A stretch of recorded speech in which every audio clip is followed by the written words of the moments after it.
Hello guys, me again Aswad, and this time I'm going to review the movie Sinners. Sorry for the late review, I've been busy with things. So this is since everybody know, I'm going to start with the summary first. It's a story of these two brothers, played by the same person, Michael B. Jordan. They are gangsters from Chicago, so decide to come back to their hometown and build a nightclub. Now, that's the simple background. So this story only takes one day, one day to happen, one day and one night.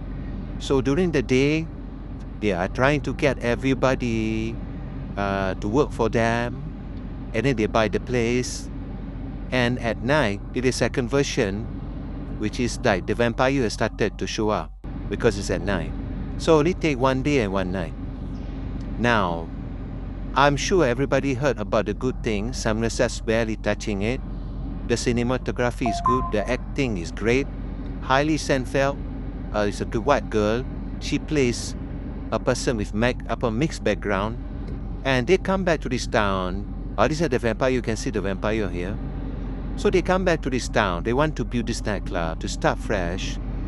But you know, there are problems with the vampires and the KKK and everything. The racism is still there. Okay. So the movie is great. I'm not going to go too much how is it bad movie or good movie. It's a good movie.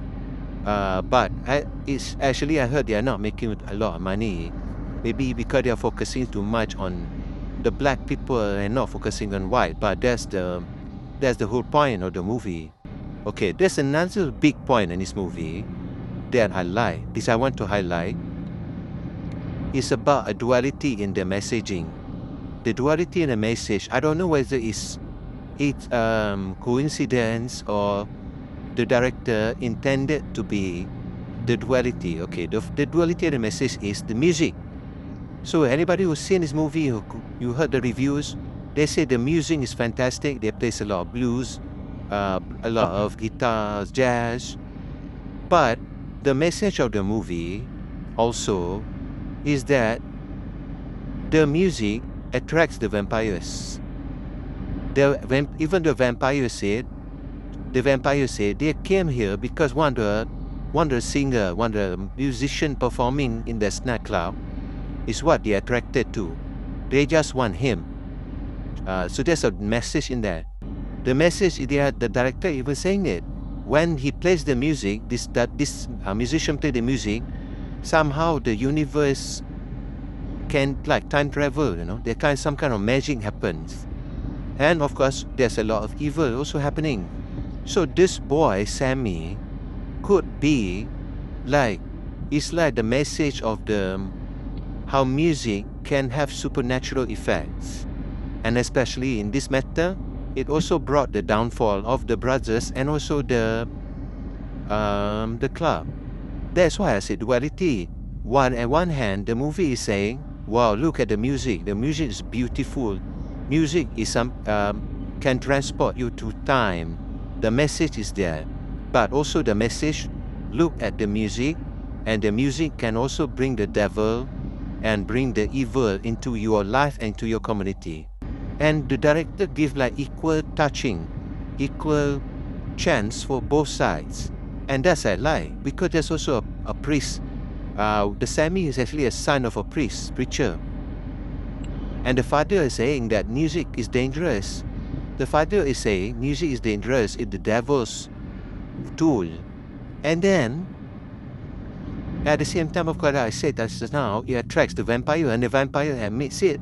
Because the director wanted that to be known, that this attract evil, right? And even when he sings it, he can open up dimensions throughout time, from the past until the future. So that's crazy, isn't it? And I like that. I like that they have a duality of the message. It's up to you. There was a thing that I want to talk about a bit, because we have short time. There is a myth in America, legend in America, about a musician. This is Sammy, is based on this musician.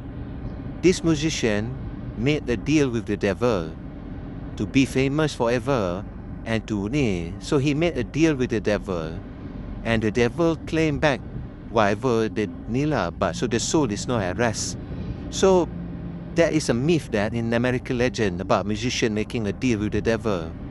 So the movie is saying this guy is based on that person. Even if you watch the end scene, the endmost scene, so this kid, Sammy, he was playing guitar at his church, and then somebody showed up. And they don't reveal the face, they don't reveal anything, he just fade to black. So that means, the meaning is, it could be he met the devil like the legend. And like I said, that's what I like. Most of the reviewers, they just don't see that, they just see on the surface level, which is a movie about the beauty of American arts, American music, which is true, jazz, blues, origin of it, and the history of how this music is in America. Also, at the same time, the message by the director that music is a tool of the devil, attracts the devil, attract evil things, evil bad things. Even the message of the story is that the everybody who attended the party, died. Almost everybody.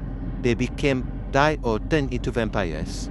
And that's also a message because, right, the director, Ryan Coogler, is very famous for highlighting black society, black community in his stories. But he does it very subtle. So he does this knowing that black America, and you can disagree with me, but black America has been destroyed socially by their attraction to music, to hip-hop.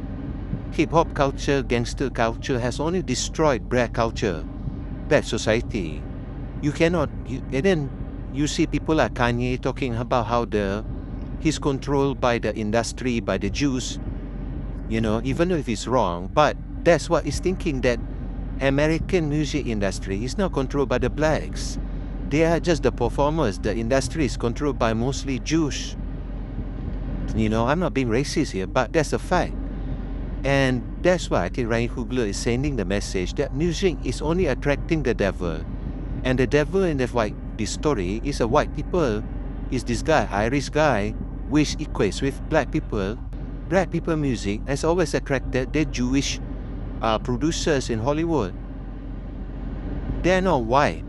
So they attract this kind of people, the bad people in the industry, to take over black music, black art, and then sell it. And what happened in the end of this movie? It destroys the community, it destroys the band, destroys the music career, destroys these two brothers. They all died. There's also a lot of good messaging here, but you don't see it first glance because people are focusing on the surface level. The actor is great, the actresses is beautiful, and the music is beautiful, but it's also showing the truth that the music is a tool of the devil. The music attracts evil. The music has more negative things happening to this folk and also the community in the future in the black America. Yes. That's why even though every black people, they don't want to study, they want to go into music. They're thinking that this is the culture that have been planted into them. Music can make you powerful, make you rich, but actually, you will make you into another form of slavery. That's why Ryan Coogler put a message. His messaging is about how the culture of the blacks are so tied to the music that it destroys them, it attracts evil to them. And like I said, some people make deal with the devil. That's happening now in conspiracy theories that you heard about black music in America, like the Jews, influence of the African culture, American African culture. Very thoughtful. So based on that, I learn a lot, I gain a lot. And Ryan Coogler has done a lot of his socially conscious movies. You just need to go and look through them. That's my review of Sinners. It's a good movie. Thank you guys for watching. Peace.